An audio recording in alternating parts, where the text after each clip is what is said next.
Praise the lord. ఈరోజు ఒక సామెత నేర్చుకుందామా? సామెతల గ్రంథం 23 అధ్యాయం 22 వచనం. నిన్ను కనిన నీ తండ్రి ఉపదేశం అంగీకరించుము. నీ తల్లి ముదిమి యందు ఆమెను నిర్లక్ష్యం చేయకుము. తల్లిదండ్రులు ఉపదేశం చేస్తూ ఉంటారు. మన తల్లి గర్భంలో 9 నెలలు మనల్ని మోసి మనల్ని కంటుంది. ఆ తర్వాత తల్లిగా ఆ బిడ్డకు చేయాల్సినవన్నీ చేస్తుంది. పాలు త్రాగే వయస్సు నుంచే పిల్లలతో మాట్లాడుతా ఉంటది. నాన్న ఇలా ఉండండి, అలా ఉండు నాన్న.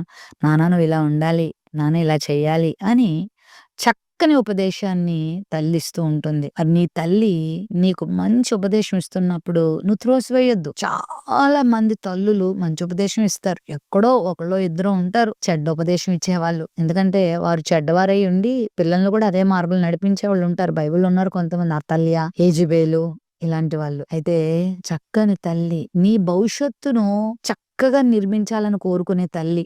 నువ్వు దేవునికి నమ్మకమైన పాత్రగా వాడబడాలి అనేటువంటి ఉద్దేశం కలిగిన తల్లి నీకు ఉపదేశం చేస్తది.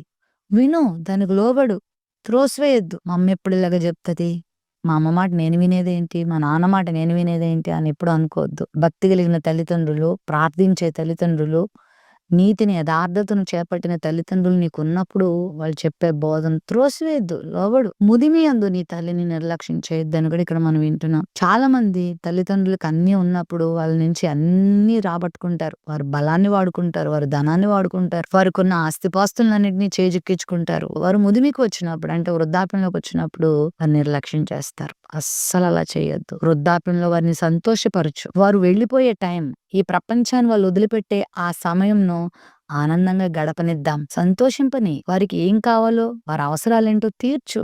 చిన్నప్పుడు నీ అవసరాలు తీర్చడానికి వాళ్ళు నీ కొరకు ఎంత కష్టపడ్డారో నీకు తెలీదేమో. అలా కష్టపడి నిన్ను పెంచారు కాబట్టి ఈ రోజు నువ్వు ఇలా ఉన్నావు.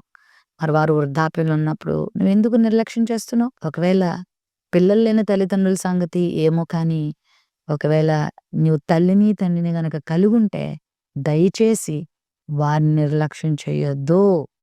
వారిని పట్టించుకో, వాళ్ళని ప్రేమించు, వారి అవసరాలు తీర్చు, వాళ్ళని పలకరించు, వాళ్ళకు లోబడు, వారిని నిష్ఠూర పెట్టొద్దు. ఒకవేళ వాళ్ళు సరైనటువంటి మార్గంలో లేరేమో, త్రాగుబోతులుగా, మరి ఒకవేళ అపరిశుద్ధమైన మార్గంలో ఉంటే వారిని చక్కగా దైవికమైన మార్గంలో నడిపించడానికి సాయశక్తులా ప్రయత్నం చేయి. వృద్ధాప్యం ముందు వారిని వదిలిపెట్టొద్దు సుమా.